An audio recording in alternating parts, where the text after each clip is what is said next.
Yes, this is the time to discuss about the EVMs.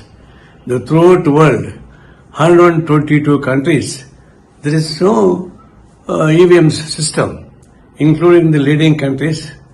All countries are banned of the EVMs, and they are going for the paper ballot, including America, Japan, everything.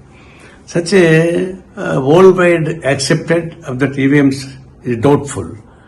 Then why this India is not accepting that? Now this is time. All democratic progressive elements put together and see that this momentum should be developed throughout India about the EVMs. And the next elections, EVM should not be here. Such a movement, it is necessary, and we demand the central government also should discuss about this and withdraw the EVMs. Otherwise, it is encouraging the false and manipulated results. Please subscribe Dot News.